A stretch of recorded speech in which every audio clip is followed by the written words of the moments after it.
এ দুনিয়ার মুসলমান,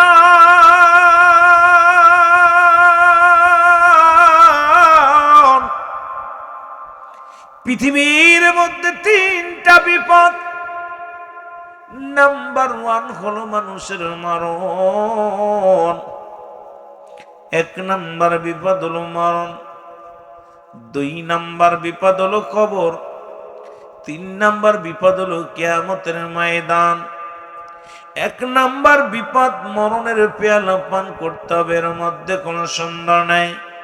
ও যুবক বন্ধুরা, কত রাজা, কত বাদশা, কত দরবেশ, কত টাকাওয়ালা, ফিরআউন, নমরুদ, যারা খোদায় বলে দাবি করলো, খোদা বলে দাবি করলো, আজকে তারা দুনিয়ার মধ্যে নাই। আমিও থাকবো না, আপনিও থাকবেন না। ও দরদি বন্ধুরা শোনো গো, পৃথিবীর মায়া ছেড়ে চলে যেতে হবে রে। এই পৃথিবী এমন নিষ্ঠুর পৃথিবী, গরিব গেলেও নেবে, ধনী গেলেও নেবে, বাদশা গেলেও নেবে। মুসলমান, গাঁজাখোর, মদখোর, নারীখোর, পৃথিবীর মধ্যে ভালো মন্দ সবটাই গ্রহণ করবে। নিষ্ঠুর পৃথিবী কাউকে ছাড়বে না, নিষ্ঠুর কবর কাউকে ছাড়বে না। এই মরণের পেয়ালা পান করতে হবে, এর মধ্যে কোনো সন্দেহ নাই। কখন যেন মরণ হয়ে যায়। মানুষের মৃত্যু হয় দুইটা টাইমে, একটা হলো রাতের বেলা, একটা হলো দিনের বেলা। ও যুবক শোনো শোনো শোনো গো, এক নাম্বার হলো রাত্রে মরণ হয়, দুই নাম্বার হলো দিনে মরণ হয়। এই দুইটা টাইমে মরণ হয়। এই মরণ থেকে বাঁচা বড় দায়ের। মুসলমান শুনে নাও, এই পৃথিবীর মধ্যে মুসলমান শুনে নাও, আদম আলাইহিস সালাম থেকে শুরু করে আখিরি নবী রাহমাতুল লিল আলামিন পর্যন্ত কত পয়গম্বর, কত নবী আগমন করলো, কেউ দুনিয়ার মধ্যে নাই, থাকাও সম্ভব নয়। চিরবিদায় নিতে হবে, জোরে জোরে চিল্লা বলা যাবে না, ঠিক কিনা? মহব্বতের সঙ্গে উচ্চ কণ্ঠে আওয়াজ দিয়ে বলেন আল্লাহুম্মা।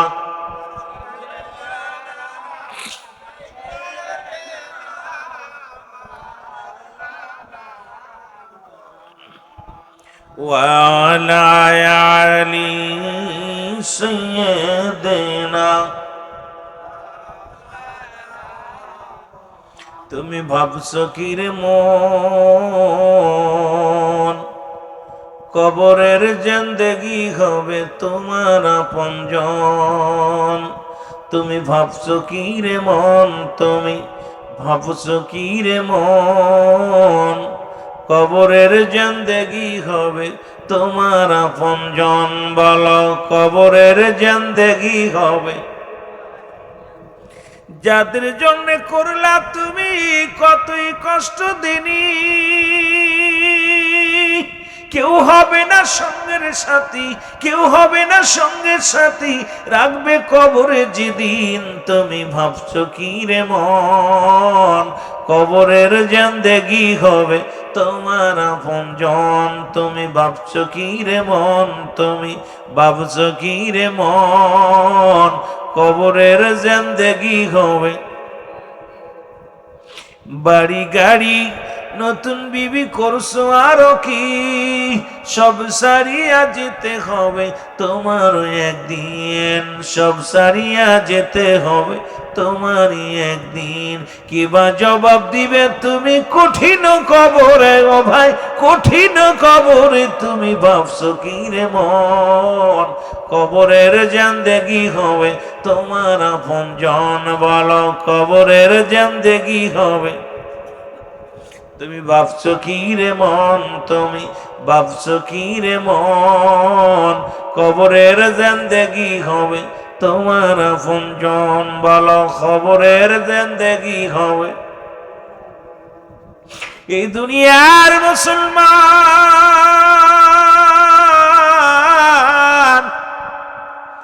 বলতেছিলাম যে কথাগুলো মনে পড়ে যায়। ওরে মুসলমান, আজকে একটা লাশের নাম দেখলাম মুসলমান। ও মুসলমান, ইদ্রিস আলী খন্দকার মিয়া, উনি দুনিয়া থেকে আজ 7 দিন আগে ইন্তেকাল করেছে। কলার বেয়ার মধ্যে 3টা কলা গাছ একত্রিত করিয়া বাবার লাশ, 2 ছেলে আমেরিকায়, এক ছেলে মুসলমান, বড় অফিসার, কিন্তু মহল্লার মধ্যে মাটি দেওয়ার মতো কোনো জায়গা নাই। ইদ্রিস আলী সাহেবের লাশটা এই কলার ভ্যাঁর উপরে ভাসায়া দিছে। লেখা আছে, যদি কোনো সহৃদয়বান মানুষ, যদি কারোর পাশে আমার বাবার লাশটা যদি কোনো ব্যক্তি পান, আমার বাবাকে একটু মাটি হালা করবেন, দাফন করবেন, আমাদের একটু জানায়া দিবেন কোন জায়গা আমার বাবা জানের কবরটা দেয়া হয়। আমরা যদি কোনোদিন জানতে পারি, যেন সময় করে বাবার কবরটা জিয়ারত করতে পারি। পৃথিবীর মধ্যে এত টাকা, ও যুবক, দুই ছেলে আমেরিকার জমিনে, কিন্তু বাবা মারা গেছে, মাটি দেওয়ার মতো জায়গা নেই, ঘরে লাশটা রাখার জায়গা নেই। কত বানবাসীদের লাশ ভেসে যায় মুসলমান। এই বানবাসীগুলো চোখের পানি ছেড়ে কান্দে। মানুষগুলো মারা যায়, কবর থেকে লাশ উত্তোলন হয়, কবরের লাশগুলো ভেসে যায়, মানুষের করুণ কান্না, মানুষের কান্না সহ্য হয় না। ও যুবক, একদিন আমিও চলে যাব। এই অন্ধকার কবরটা হবে একমাত্র আমার আপনার সাথী, কেউ রাখবে না। বন্ধু বান্ধব এসে বলবে, উপরে টিন দিয়া কবর করো, রাতেই লাশটা দাফন করে দাও। এর যতই বৃষ্টি হোক, যতই তুফান হোক, পৃথিবীর মধ্যে যত বড় তুফান হোক না কেন রে, হয়তো 1 ঘন্টা 2 ঘন্টা লেট হবে, আপনার আপন জনের আসিয়া আপনাকে চিরবিদায় করে দিবে। কত কবর দেখলাম, কবর খোঁড়া পর এই কবরের মধ্যে পানি উঠে গেছে, কবরের ভিতরে বাঁশ দিয়ে, কবরের ভিতরে কলা গাছ দিয়ে লাশখানা রেখে দিছে, কেউ তার উপরে রাখে নাই। আহারে, সাদের ঘর, সাদের বাড়ি, সাদের স্ত্রী, সাদের ছেলে মেয়ে, যাদের জন্য এত কিছু করলাম, যাদের জন্য এই দুনিয়ার মধ্যে কতই না কত কষ্ট করলাম, যাদের জন্য ভ্যান চালাইলাম, দিন মজুরি কাজ করলাম, যাদের জন্য বিদেশে কামলা দিলাম, যাদের জন্য চুরি করলাম, যাদের জন্য কতই না সুদ ঘুষ খাইলাম, যাদের জন্য এত কিছু করলাম, কিন্তু মরণের পর দেখি কেউ আবার নয়, কেউ আবার নয়। সবই রে মুসলমান, সব আমার পর, সব আমার পর। হায়রে যুবক, কালীগঞ্জ থানার যুবকেরা রে, এমন একটা দিন আসবে রে, যেদিন আমিও চলে যাব, আমিও চলে যাব, সবাই ভুলে যাবে। রুহুল আমিন সিদ্দিকী আর নাই, হয়তো একটু দোয়া করবে, হয়তো চোখের পানি ছেড়ে কাঁদবে, 2 দিন পরে ভুলে যাবে। কত আমার খুলনা বিভাগে কত আলেম ছিল, যাদেরকে এত স্মরণ করতাম। মুসলমান প্রফেসর সৌরভ ভাই, মুসলমান গভীর মনোযোগ, মুসলমান গভীর মনোযোগ শুনে নেন। ওই দুনিয়ার মধ্যে আব্দুর রব যশোরী সাহেব মুসলমান, তাই শুধু নয়, কোথায় মুসলমান শোনো, মুসলমান এই জিনেদা জেলার বড় গৌরব ছিল আবুল কাসেম জিয়াদি সাহেব, আবুল হাসেম যশোরী সাহেব। কত আলেমরা দুনিয়া থেকে চলে গেল, কত জাকের ভাই বিদায় হয়ে গেল, কত মাসিক ভাই বিদায় হয়ে গেল, কত জাকের বোন বিদায় হয়ে গেল, কত না কালীগঞ্জের কত রত্ন বিদায় হয়ে গেল।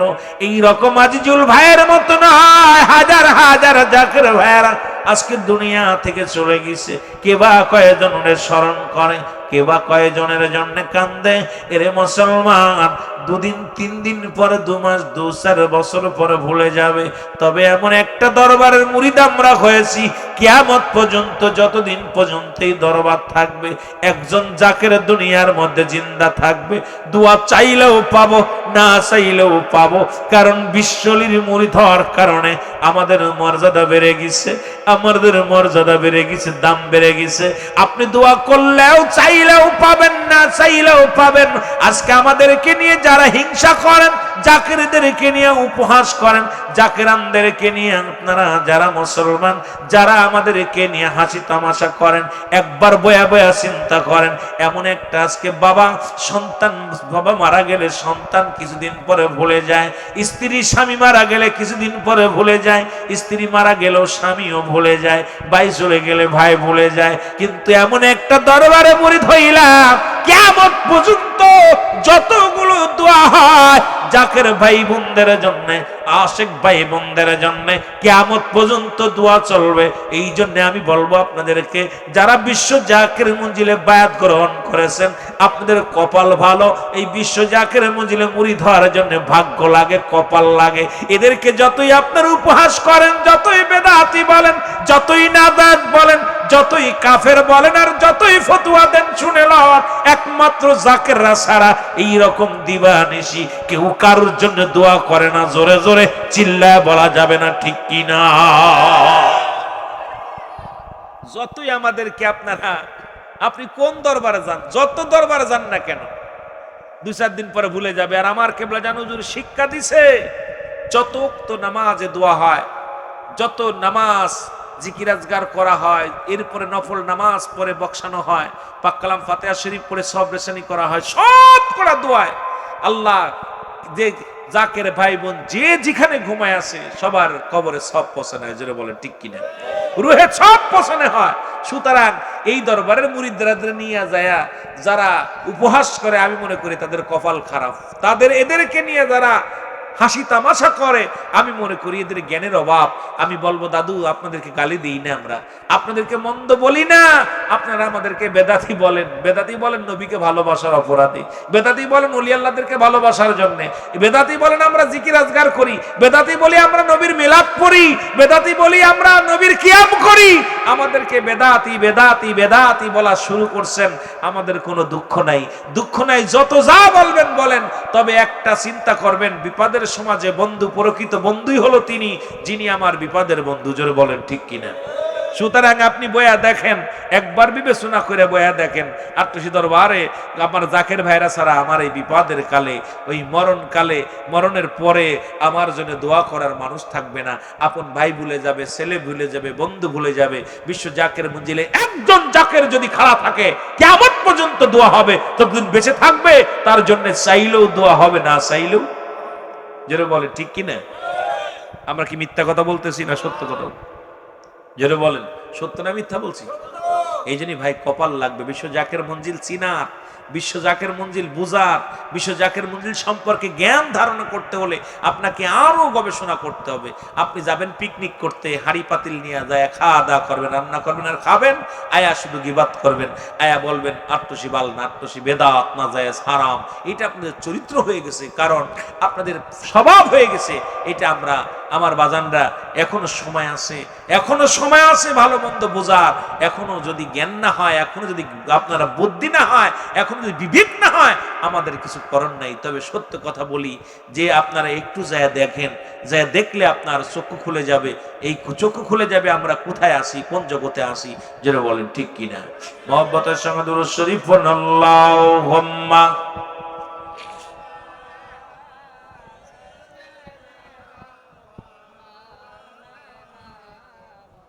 وعلى آل سيدنا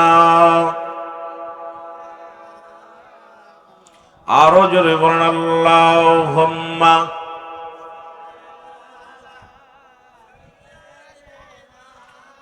মাওলানা মুহাম্মাদ আলা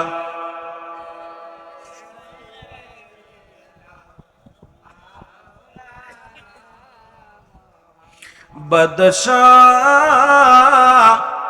फकीर है सबको एक ही ठिकाना,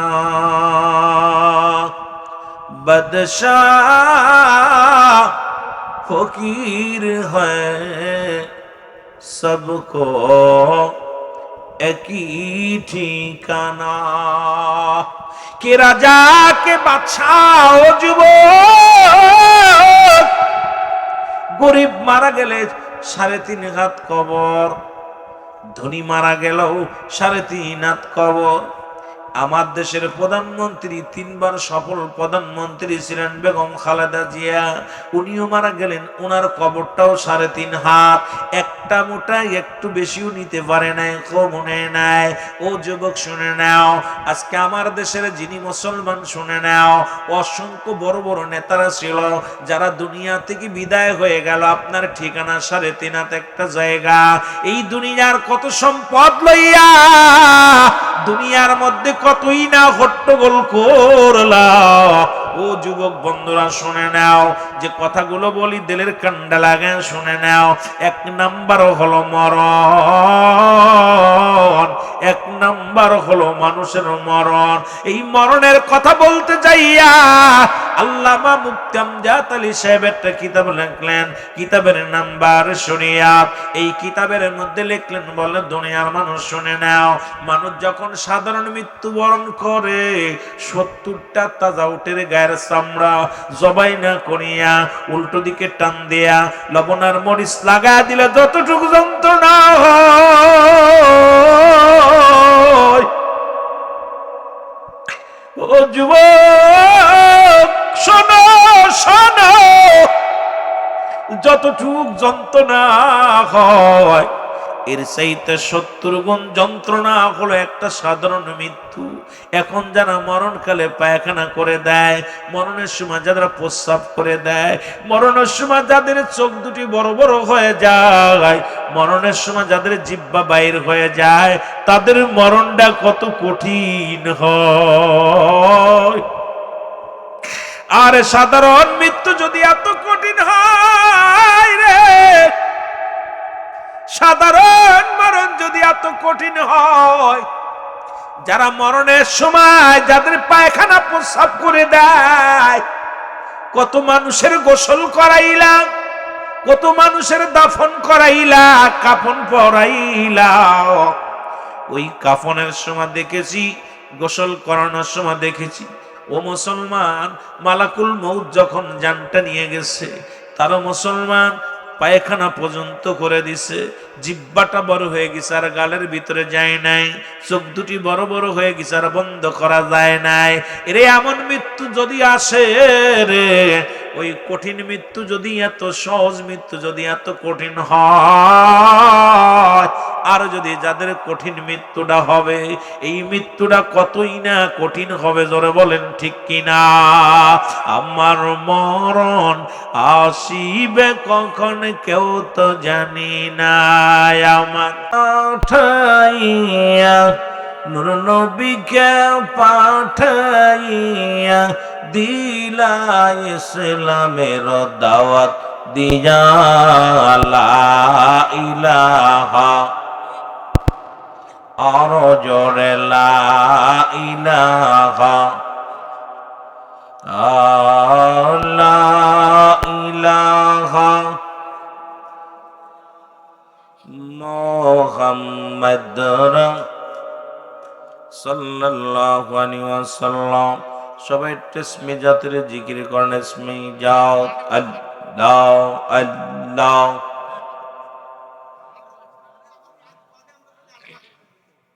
জোরে জোরে লা আল্লাহ আল্লাহ আল্লাহ আল্লাহ।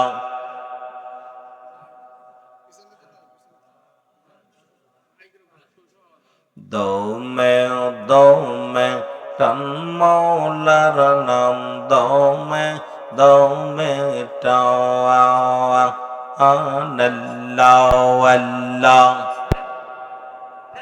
এই রে দমে দমে টান মৌলার নাম, দমে দমে টাওয়া আল্লাহ আল্লাহ।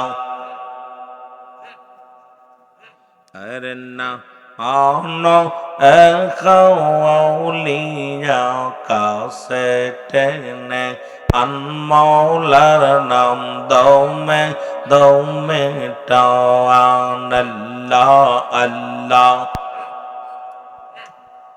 দমের গরে টান মারিলে লহ মাকা মে পাবে দমের গরে টান মারিলে আর লাখ মাহফুজ পাবে সে তাই যাইয়া দেখতে পাবি সে তাই যাইয়া দেখতে পাবি আল্লাহ ও আয়না আমায় নাম দমে দমে টাওয়ান আল্লাহ আল্লাহ ষোলো দিন আরো এই রে দমে দমে টান মৌলার নাম দমে দমে টাওয়ান আল্লাহ আল্লাহ আল্লাহ আল্লাহ নূরে নূর তাহাজ্জলি এই নূর খবর জানম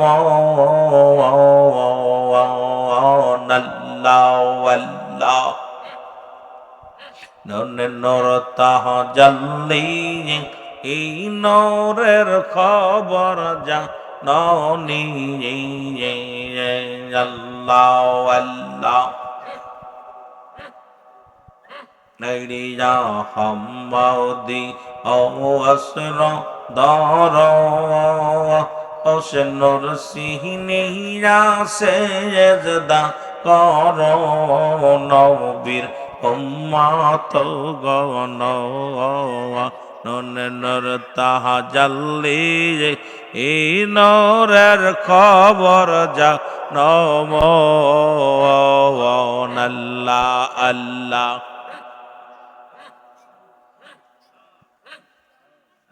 দেখো রুকুরাগে সেজদা হইল গো দেখো রুকুরাগে সেজদা হইল গো হইল সালাতে মিলন হায় হায় সালাতে মিল অন্য নে নূর তাহাজ্জলি যে এই নূরের খবর জানম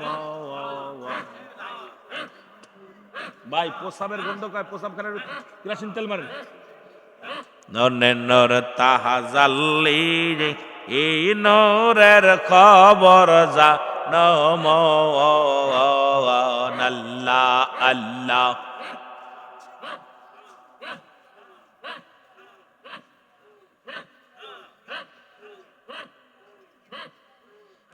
দায়া নের পায়া কোরআনে খোঁজম মিন দিলে দিলে দেখো করা গে সেজদা হইল গো দেখো করা গে সেজদা হইল গো হইল সালাতে মিলন নূরে নূর তাহাজ্জলি এই নূরের খবর জানম আল্লাহ আল্লাহ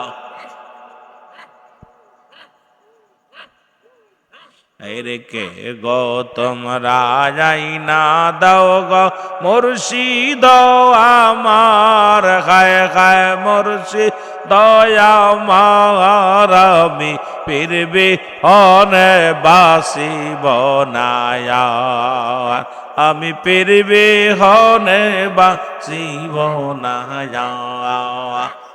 আল্লাহ আল্লাহ কে গো তোমরা জাইনা দাও গো মুর্শিদ আমার হায় মুর্শিদ আমার আমি পীরবি হনে বাসিব না আমি পীরবি হনে বাসিব না আল্লাহ আল্লাহ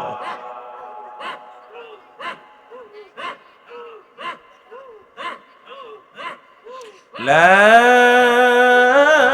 ইলাহা ইল্লাল্লাহু মুহাম্মাদুর রাসূলুল্লাহ সাল্লাল্লাহু আলাইহি ওয়াসাল্লাম বালাগাল উলা বিকামালিহি কাশাফাত তুজা বিজামালিহি হাসনাত জামিআ খিসালিহি সাল্লু আলাইহি ওয়া আলিহি বলেন বালাগাল উলা বিকামাল কাশাফাত তুজা বিজামালিহি হাসনাত জামিআ খিসালিহি সাল্লু আলাইহি ওয়া আলিহি কালিমা তাওহীদ রশলিখা আসে মোহাম্মদ বামেতে আকা ওরে বন্ধুর পাম সে বন্ধু বসা কালিমাতে আসে প্রমাণ বালাগাল উলা বিকামা কাশাফাত তুজা বিজামালিহি হাসনাত জামিআ খিসালিহি সাল্লাল্লাহু আলাইহি ওয়া আলিহি আলহামদুলিল্লাহ। সমস্ত প্রশংসা সেই মহান রব্বুল আলামিনের। পাই প্রস্রাবের গন্ধ প্রচুর এখানে আছে, বাথরুমের গন্ধ, এগুলো মহান রব্বুল আলামিনের দরবারে অসংখ্য। একটু ওইদিকে আগে দিলে মনে হয় ভালো হতো। তা অসংখ্য শুকরিয়া রব্বুল আলামিনের দরবারে, শুকরিয়া আদায় করে বলুন আলহামদুলিল্লাহ। আর একটু জোরে বলুন আলহামদুলিল্লাহ। আজকের এই মাহফিল থেকে সালাম ও কদম মুসি জানাই কুল কায়নাতের নবী, নবীদের নবী, রাহমাতাল লিল আলামিনের পুত পবিত্র কদম মোবারকে সালাম ও কদম মুসি জানাই। বাংলাদেশের অসংখ্য হক্কানি ওলি আল্লাহদের কদম মোবারকে সালাম জানাই। আজকের মাহফিল থেকে আমার দয়াল ফি দস্তগীর জামার মাহকামিল আখিরি মুজাদ্দিদ খাজা ওয়াসিদুল্লাহ বিশ্বরী ফরিদপুরি কুদ্দুস সাহেবের পুত পবিত্র কদম মোবারকে সালাম জানাই। আলহাজ খাজা মিয়া ভাইজান মুজাহিদ সাহেব, আলহাজ খাজা মিয়া ভাইজান মুজাহিদ সাহেব, খাজা বরকতুল্লাহ খাজা মিজানের পুত পবিত্র কদম মোবারকে সালাম জানাই। আজকের মাহফিলের সম্মানিত সভাপতি সাহেব, আজকের মাহফিলের সম্মানিত উলামা ইকরাম, খাস করে আজকের মাহফিলের বিশেষ বক্তা, তরুণ উদীয়মান সুমিষ্টি ভাষী বক্তা জনাব হযরত মাওলানা রিজাউল করিম সাহেব, আজকের মাহফিলে আগত দিন দ্রোহী ধর্মপ্রাণ মুসলমান ভাই বন্ধুগণ, পর্দারের মা বোনেরা, সকলকে আবারও জানাই সালাম, আসসালামু আলাইকুম ওয়া রাহমাতুল্লাহি ওয়া বারাকাতুহু। আপনারা ভালো আছেন? আজকের মাহফিলটা মরহুম কারবাড়ি আজিবুর রহমান সাহেব, মরহুম আজিবুর রহমান সাহেব। আমার বাবারা, এই মানুষটা যখন মারা গেছেন, দুনিয়া থেকে চলে গেছেন, এই মানুষটা মরে যাওয়ার পর আর ওনাকে আজিজুর রহমান করে ডাকে না। এখন আজিজুর রহমানের কবর বা যে কবরবাসী যখনই যাবে, কয়টা কার কবর? আজিজুর রহমানের কবর। এই লোকটা অত্যন্ত প্রিয় একজন ব্যক্তি ছিলেন, কেবলাজান হুজুরের আদরের একজন মুরিদ ছিলেন। দীর্ঘদিন ধরে দরবার শরীফ আসা যাওয়া করতেন, অত্যন্ত মহব্বতের মানুষ। আজকে আসার পর এই ঘর, এই বাড়ি আমি একবার এসেছিলাম, রব্বুল আলামিন আমাকে এনেছিল, তখন ঘর ছিল না, এই ঘরটা ছিল না। এখানে একটা আপনার সাধারণ একটা মাটির ঘর ছিল আমার জানা মতে। এই মানুষটা আজিজুর রহমান সাহেব দুনিয়া থেকে চলে গেছেন, আরও অনেক জাকের ভাইরা চলে গেছেন। সেই মাহফিলটা বৃষ্টি বিঘ্নতার কারণে অনেক ভাইয়েরা আসছিল, মাহফিল হওয়ার মতো পরিবেশ, বসার মতো পরিবেশ ছিল না। এই ভাই অনেক চেষ্টা করেছিল মাহফিলটা করার জন্য। উনি শেষ একটা কথা বলে গেছেন মাহফিলের জন্য। আজকে তার আহলে বায়েত, তার বিবি, তার আপন ভাইয়েরা, আপনজন যারা আছেন, তারা সকলে মিলে আজকের এই জান্নাতের বাগানটা সাজাইল। আপনারা খুশি না বেজার? মানুষ যখন মারা যান, মারা যাওয়ার পর তার প্রতি দায়িত্ব থাকে, সন্তান যারা থাকে দুনিয়ার মধ্যে তাদের দায়িত্ব হলো 7টা দায়িত্ব, কর্তব্য, 7টা হক থাকে। সেই হকের মধ্যে 1 নাম্বার হলো, খুব খেয়াল করবেন, আলোচনাগুলো খুব গুরুত্ব দিয়ে আলোচনা শুনবেন। লোকজন সমাগম কম, একেতে মেঘলা, আকাশ থেকে অনেক বৃষ্টি ঝরেছে, এখন মাহফিলের মৌসুম না, তারপরেও রব্বুল আলামিন খুশি হলে বৃষ্টি দান করে। অনেক মরুপ্রান্তরে অনেক পশু পাখি পিপাসায় কাতর হয়ে মরে যাচ্ছে, কাতরাইতেছে, একটু পানি নাই। রব্বে কারিম আমাদের উপর রহমতের পানি দান করছে, তার ভিতরে দিয়েও অনেক সুস্থ রাখছে। এখনো পর্যন্ত আল্লাহ রব্বুল আলামিন আকাশটাকে সুন্দর পরিবেশ রাখছে। আমরা যতদূর পারি কিছু সময় কথা বলা পর আপনাদের তাবারকের ব্যবস্থা আছে, তাবারক নিয়ে বাড়ি যাবেন। আজকে সবচেয়ে বড় বিষয় হলো, আজকে আলোচনা নয়, আজকে আজিজুল ভাইয়ের জন্যে আমরা দুয়ার অনুষ্ঠান। আজকে তার সন্তান, 3টা ছেলে, 2টা ছেলে বিদেশের মাটিতে, 1টা ছেলে দেশে। তার ভাই, তার বিবি দুনিয়ার মধ্যে জীবিত আছেন, সুন্দর একটা ঘর আছে, কিন্তু ঘরের মালিক আজকে নাই। তাদের জন্য দোয়া করা হবে। তা পৃথিবী থেকে মানুষ যখন চলে যায় তার প্রতি 7টা হক থাকে। কয়টা? জোরে চিল্লায় বলেন, কয়টা? 7টা হক। তার মধ্যে 1 নাম্বারই হলো তাদের জন্যে মাগফিরাত কামনা করতে হবে। জোরে বলেন না সুবহানাল্লাহ। আর একটু জোরে। কি করতে হবে? মাগফিরাত কামনা করতে হবে। খুব খেয়াল করবেন, আপনারা লিখে নেবেন। প্রতিটা সন্তান, বাবা মার প্রতি, প্রতিবেশীর প্রতি, আপনারা জাকের ভাইয়েরা, আপনাদের দায়িত্ব ছিল আজকাল জুলের জন্য এগুলো পালন করে। 1 নাম্বারে কি তার জন্য মাগফিরাত কামনা করতে হবে। জোরে বলেন মারহাবা। 1 নাম্বার কি? মাগফিরাত কামনা করতে হবে। নাম্বার 2, তার জন্যে সব রেসানি করতে হবে, দোয়া করতে হবে। সুবহানাল্লাহ বলেন না। কি করতে হবে? সব রেসানি করতে হবে। আমাদের দেশের অসংখ্য মৌলবীরা এই হকগুলো আদায় করে না। আপনি যদি পিতামাতার হকগুলো, প্রতিবেশীর হকগুলো আদায় না করেন, সন্তান যারা আছে দায়ী থেকে যাবে। 2 নাম্বার হলো তাদের জন্য সব রেসানি করা হবে, করতে হবে। জোরে বলেন না মারহাবা। আজকে যেমন সব রেসানি করার একটা অনুষ্ঠান করছে এলাকার ভাই, আপনারা সবাই মিলে সুন্দর একটা পরিবেশ, শুধু তার জন্য নয়, এলাকার অনেক ভাই কবর জগতে চলে গেছেন, তাদের জন্য সব রেসানির একটা সুযোগ আসছে। আমরা আজকে যারা কবরবাসী আছে তারা ধন্য, আমরা যারা জীবিত আছি আমরা বুঝতে পারছি না। এমন এক যার অভাব আছে সে বুঝতেছে অভাবের মর্ম। এই আষাঢ়ে দিন, এই বৃষ্টির ভিতরে যার অভাব আছে, যে টাকা পয়সা নাই, কত যে কষ্টে চলতেছে, দিনমজুরি মানুষগুলো বুঝতে পারে। তদ্রূপ যারা কবরে আছে, যাদের নেকি কম, ওই কবরবাসী বুঝতে পারতেছে কি কষ্টটা। জোরে বলেন ঠিক কিনা। 2 নাম্বার হলো তাদের জন্য সব রেসানি করতে হবে। 3 নাম্বার হলো তাদের দুনিয়ার মধ্যে থাকাকালীন, দুনিয়ার মধ্যে যদি কোনো দিনা পাওনা থেকে থাকে, এগুলো পরিশোধ করতে হবে। তাদের দিনাদায়িক পরিশোধ করতে হবে। নাম্বার 4 হলো তাদের ওসিয়াতগুলো পালন।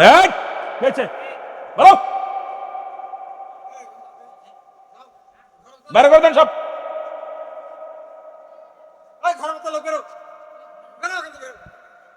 ওসিয়াতগুলো, এখানে 2টা জিনিস পাওয়া যাবে, একটা গজব, একটা রহমত। খবরদার, এখানে ছোটখাটো মাহফিল মনে করে আপনারা অবহেলায় হারাবেন না। কারণ কোরআন হাদিসের মাহফিলে 2টা জিনিস, একটা হলো গজব, একটা রহমত। এই চারিদিকে বন্যায় কবলিত মানুষগুলো যে কত কষ্টে আছে, আপনারা দেখলে আশ্চর্য হয়ে যাবেন এই মানুষগুলোর কষ্ট। এই মানুষগুলোর যে কি কষ্টে আছে, যদি আপনারা দেখতেন তাহলে বুঝতেন যে এই মানুষগুলো কত কষ্টে আছে আমার ভাইরা। আর তারা যে তাদের জীবন জীবিকা চলতেছে কত কষ্ট করে, এগুলো অনুভব করার মতো জ্ঞান আল্লাহ যাদের দিছে এরা বুঝতে পারবো, তাছাড়া তো কেউ বুঝতে পারবো না। এই জন্য অনুরোধ করবো বাদান, কেউ কোনো রকম উচ্ছৃঙ্খলা করবেন না, সবাই বসেন। এই দেখেন লাশগুলো পানিতে ভাসায় দিছে। চট্টগ্রামের লাশ, মাটি দেওয়ার মতো জায়গা নাই। বাসগ্রাম, আপনার চট্টগ্রামে লাশগুলো ভেলার পরে কাফন দাফন করে ভাসিয়ে দিছে। কাফন দেওয়ার মতো, গত বছর আমিও গেছিলাম ত্রাণ দিতে, আমাকে আল্লাহ নিয়েছিল। আমরা দেখেছি লাশ ভেসে ভেসে বেড়াইতেছে, লাশের গায়ে লেখে দিছে, যদি কোনো ব্যক্তি আমার আব্বা জানের যদি কোনো ব্যক্তি যদি পারেন আমার আব্বা জানের দাফনটা দিয়েন, মার দানাটা দিবেন। এরকম শত শত লাশ বাসিয়ে দিচ্ছে, কবর থেকে লাশ উঠে আসছে, এরা বুঝতেছে কষ্ট। দেখছেন অবস্থাটা? আপনারা দেখছেন যারা ফেসবুক চালান, দেখেন নাই? অবস্থাটা খুব শোচনীয়। যে এই অবস্থার পর মানুষের অন্তরে এই তো বড় কষ্ট দেখা পরও যাদের অন্তরের ভিতর ভয় নাই ভাই, তাদেরকে কেমনে আমরা বুঝাইব? এই দেখেন গর্ভবতী মা কি অবস্থা। একজন মা ঘর দরজা সব তালিয়ে গেছে, একটা গাছের উপর আশ্রয় নিতেছে, একটা গর্ভবতী মা। এরকম কষ্টে তো আর আমরা নাই, আছি নাকি? বলেন এরকম কষ্টে আছি? এরকম কষ্টে নাই। এ সমস্ত দেখলে শুধু কষ্টের কোনো শেষ নাই। এগুলো দেখতে গেলেও আমার খুব কষ্ট লাগে, যে এগুলো দেখা পর মন মাটিতে এত নষ্ট, চিন্তা করি আল্লাহ তুমি এদেরকে কত কষ্ট দিছো, আল্লাহ আমাদের কত সুখে রাখছে। আমিন বলেন না? আমরা যশোর খুলনা বিভাগ, যশোর মাগুরা ঝিনাইদহের মানুষগুলো অনেক শান্তিতে আছি। কেন? যদিও বৃষ্টি হয় এরকম আমাদের ঘর দরজা তলিয়ে যায় না। আপনারা যারা নেটের মধ্যে দেখছেন যে অসংখ্য বাড়ি ঘর টিনের উপর দিয়ে পানি চলতেছে, গরু ছাগলগুলো মরে মরে ভেসে উঠতেছে, খামারগুলো ধান চাল, আমি নিজে গেছি ত্রাণ দিতে, আমি জানি অবস্থাটা। এই মানুষের কান্না যদি দেখতেন, মানুষের ক্ষুধার যন্ত্রণায় বালু খাচ্ছে, ক্ষুধার যন্ত্রণায় একবার গেলাম, আমি যে দেখছি বালু বালু বালু, রাস্তার বালুগুলো পেটের ক্ষুধায় 4 দিন 5 দিন খায় না, আমরা কোনো মুড়ি দিছি কামড়া কামড়ি করে, একটু পানির জন্য তারা দাপাদাপি করতেছে। এই মানুষের কষ্ট যদি দেখতেন, জীবন আপনাদের মুখে হাসি আসতো না। আপনারা এই মানুষের কষ্ট যদি দেখতেন, এই মানুষগুলো কত সুনামগঞ্জের মানুষ, এই চট্টগ্রামের মানুষ, কুমিল্লার মানুষ, বিবাড়িয়ার মানুষ পানি নিচেই বন্দী হয়ে আছে। তাদের কষ্টে রাস্তা নাই, ঘর 3 তলা 2 তলা বাড়ি সব ফেলে থুয়ে রাস্তায় পলিথিন মুড়ায় মুড়ায় রয়েছে, গাছের ডালায় বসে রয়েছে, আপনার নারকেল গাছে, আম গাছে, কাঁঠাল গাছে, আপনার বড় বড় তাল গাছের মাথায় বসে বসে বাস করতেছে, তাল গাছের মাথায় রান্না করতেছে। আমি আশ্চর্য হয়ে গেছি, তাল গাছ তার ডাগুগুলো বাঁধছে, চারিদিকে বাইন্দা তার মধ্যে শুয়ে আছে, নিজের বডির সাথে দড়িতে বাঁধছে, বেঁধে বেঁধে শুয়ে আছে, 2 দিন 3 দিন খাবার নাই, তারা মুড়ি শুকনা মুড়ি খাচ্ছে। এই মানুষগুলো দূর থেকে ডাকতেছে, ভাই এরকম ডাকতেছে, আপনারা কেউ কেউ থাকলে আমাদের সাহায্য করেন, একটু সাহায্য করেন। তাদের কষ্ট দেখলে, এই বানবাসীদের কষ্ট দেখলে আমার মন বলে, যে ব্যক্তি পাষাণ্ড শ্যামর তার হৃদয় কাঁদবে। আল্লাহ আমাদের কত সুখে রাখছে। একটু সামান্য একটু পানি হয়েছে, আমরা পুরো পরেশানির মধ্যে আসি। একটু বৃষ্টি, আকাশ থেকে একটু বৃষ্টি দিছে 2 দিন, একটু কাদা হয়েছে, হাঁটতে পারি না, চলতে পারি না। দেখেন ধানের দাম, দ্রব্যমূল্যের দাম বাড়াই দিছে। 2 দিন বৃষ্টি হয়েছে হওয়ার কারণে দ্রব্যমূল্যের দাম বাড়াই দিছে। আমাদের অসাধু ব্যবসায়ী, আমাদের দেশ এমন একটা পজিশনে চলে গেছে ভাই, কেউ কারো ভালো দেখতেছে না। মরণের চিন্তা। আমার মন বলে আগামীকাল কিয়ামত হবে, এই খবর যদি জানতো বাংলাদেশের মানুষ, রাতারাত আপনার জায়নামাজ আর কাফনের কাপড়ের দাম বাড়াই দিত। জোরে বলেন ঠিক কিনা? রাতারাতি কাফনের কাপড়ের দাম বেড়ে দিত যদি খালি জানতো যে আগামীকাল নাই। এই হলো আমাদের অবস্থা। তা বলতেছিলাম 3 নাম্বার হলো, আপন পিতামাতা যখন দুনিয়া থেকে চলে যাবে তাদের ঋণ পরিশোধ করা। মারহাবা বলেন না? আর একটু জোরে বলেন। কিন্তু আপনাদের সবার শিক্ষণীয় বিষয় বলতেছে, আমি গল্প করে বলতেছি তাড়াতাড়ি বলার জন্য। 3 নাম্বার। 4 নাম্বার হলো তাদের ওসিয়াত পূরণ করা। আজকে যখন এখানে আসছি, মাহফিল আমার সহকারী নিচে মেহেদী হাসান সিদ্দিকী সাহেব, উনি বলতেছে ভাইজান, আমি বলছি এর ভিতরে মাহফিল হবে কেমনে? বলছে ভাই উনি ওসিয়াত করে গেছে, উনি মৃত্যু সজ্জায় যখন উনি বলে গেছেন তার ভাইদের, আপনজনদের বলে গেছে, ভাইরে বলে গেছে যে সিদ্দিকী সাহেবের দিয়ে একটা মাহফিল করবো, আমি এই ঘরটা কমপ্লিট হলে একটা মাহফিল করব। আজকে উনি আমাদের মধ্যে নাই, উনি ওসিয়াত করে গেছে। সুতরাং ওসিয়াত পালনের মাহফিলটা এটা আপনাদের জন্য ফরজ ছিল। আজকে যারা করতেছেন, এই মাহফিলে যারা অংশগ্রহণ করলেন, আপনারা বাবা মায়ের, আপনার জাকের ভাইয়ের ঋণ পরিশোধ করলেন। কারণ তার ওসিয়াত গুলো পূরণ করতে হবে। শরিয়াত মোতাবেক ওসিয়াত করে গেছে, মাহফিল হবে কারে দিয়ে? বক্তা অমুক বক্তারা আনবেন। মাহফিল হওয়া বড় জিনিস না। আমিরুল আমিন সিদ্দিকী আপনাদের মাঝে পৌঁছে গেছি, আপনারা এখানে মিলাদ হয়েছে, জিকির হয়েছে। এখন বৃষ্টি হোক, ঝড় হোক, মাহফিল না হোক, মাহফিল সাকসেসের মধ্যে কোনো সন্দেহ নাই। জোরে বলেন ঠিক কিনা? 4 নাম্বার হলো ওসিয়াত পূরণ করা। কথা বুঝে নিয়েন ভালো করে। এগুলো ইমাম সাহেবের ওয়াজ, আপনাদের মসজিদের ইমামের ওয়াজ, এগুলো আমার করতে হচ্ছে, ইমাম সাহেবরা করবে না। কারণ আমরা ইমামরাই তো নিজেরা দায়িত্ব পালন করি না। কথা বুঝেননি? যেগুলো বলতেছি ইমাম সাহেব শুনলেও শুনেন, যদি মুসল্লিরা শুনেন তো ভালো করে শুনে নিন, লিখে নিন। 4 নাম্বার হলো ওসিয়াত পূরণ করা। 5 নাম্বার হলো তাদের আত্মীয় স্বজন যারা আছে দুনিয়ার মধ্যে, তাদের সঙ্গে যোগাযোগটা ঠিক রাখা, তাদের সাথে ভালোবাসা, যোগাযোগ। বাবা মায়ের আত্মীয় স্বজন যারা আছে, আমার জাকের ভাই যখন চলে গেছে, তাদের সন্তান যারা আছে, আমার জাকের ভাইরা যারা আছে, তাদের সাথে যে সম্পর্ক তার সন্তানেরা ভালো না রাখে, তার বাবা কবরে কষ্ট পাবে। এই জন্যে তাদের আত্মীয় স্বজন যারা আছে, জাকের ভাইরা যারা আছে, তাদের সাথে চলাফেরা করতো, তাদের সঙ্গে সুসম্পর্ক রাখা। সুবহানাল্লাহ বলেন না? সুসম্পর্ক রাখা। আজকের মাহফিলের মাধ্যমে একটা সুসম্পর্ক, এলাকায় যারা জাকের ভাইরা আছে, সে তো চলে গেছে কবরে, আজকে যখন তার ছেলে, তার ভাই, তার বন্ধু সবাই মিলে যখন মাহফিল হচ্ছে, যাদের সাথে চলাফেরা করতো তারা আজকে মাহফিলে আসবে, তারা খবরটা শুনছে, তাহলে সুসম্পর্ক হলো, এটা তার বাবার কবরে শান্তি পেল। সুবহানাল্লাহ বলেন না? আর একটু জোরে বলেন। কবরে শান্তি পেল, এই জন্যই সুসম্পর্ক রাখতে হবে। নাম্বার 6 হলো পিতামাতা আপনজন যখন মারা যাবে, নাম্বার 6 হলো যে তাদের আপনজন প্রতিবেশী যাদের আছে তাদেরকে সাহায্য সহযোগিতা করতে হবে। যারা গরিব থাকবে, আজকে উনি একটা ঘর দিছে, ধরেন কথার কথা বলতেছে, একটা ঘর দিছে, সুন্দর একটা ঘর, এই ঘরটা দিছে, আর এক ভাইয়ের ঘর নাই, যদি ভাই পারে তাকে 500 টাকা দিল, 1000 টাকা দিল, 2 টিন কিনে দিল, সাহায্য সহযোগিতা করতে হবে যদি বাবাকে কবরে শান্তিতে রাখতে হয়। মাশাআল্লাহ, ভালো করে শুনেন ইমাম সাহেবরা, মৌলবীরা, আলেমরা শোনেন, বাবাকে যদি সুখে রাখতে হয় কবরে, 6 নাম্বারটা হলো তার আপনজন প্রতিবেশী যারা আছে তাদেরকে সাহায্য সহযোগিতা করতে হবে। সুবহানাল্লাহ বলেন না? সাহায্য সহযোগিতা করলে বাবা কবরে শান্তি পাবে। মারহাবা বলেন। নাম্বার 7 হলো, নাম্বার 7 7টা হকের কথা ওয়াজ কিন্তু হয়ে গেছে না, এই 7টা হক যদি ওয়াজ করতাম আজকে রাত শেষ, আপনাদেরকে নিয়ে আমি 3 ঘন্টা ওয়াজ করতে পারতাম, কিন্তু আপনাদেরকে আমি ফাঁকি দেব না বিলে আমি আপনাদেরকে বিস্তারিত অল্প সময়ের মধ্যে অনেক ওয়াজ করে ফেললাম। আমার বাবার, আমার নাম্বার 7 হলো পিতামাতার কবরটা বেশি বেশি করে সময় করে জিয়ারত করতে হবে। সুবহানাল্লাহ বলেন। আজকে আমার ভাই দুনিয়ার মধ্যে নাই, আমার ভাই আজকে নাই, তার জন্য আপনারাও দোয়া করবেন, তার ছেলে দোয়া করবে, তার ছেলে জিয়ারত করবে, জাকের বেড়া জিয়ারত করবেন, কারণ সময় করে জিয়ারতটা করতে হবে, তাহলে আপনার বাবা মা আপনজন কষ্ট থাকবে না, কবরের ভিতরে শান্তি পাবে। এই 7টা হক যদি আদায় না করেন, আপনি সন্তান হিসেবে পিতামাতার সঙ্গে কোনো সম্পর্ক পিতামাতার থাকবে না। আল্লাহু আকবার বলেন না? তুমি এমন করে যাইবা সেরে ভাইজান জানা ছিল না আমার, জানা ছিল না, আমি দেখা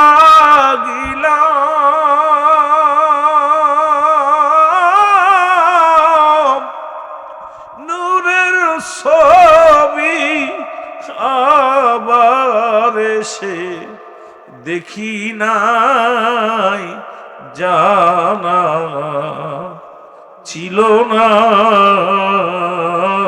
তুমি এমন করে যাইবা সেরে ভাই সব জানা।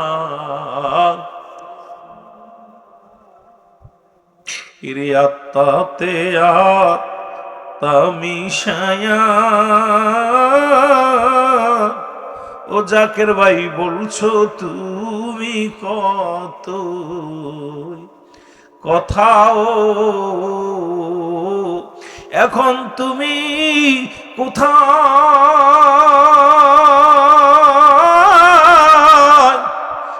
আমি কোথায়, কেউ তো কারো দেখি না, জানা ছিল না আমার, জানা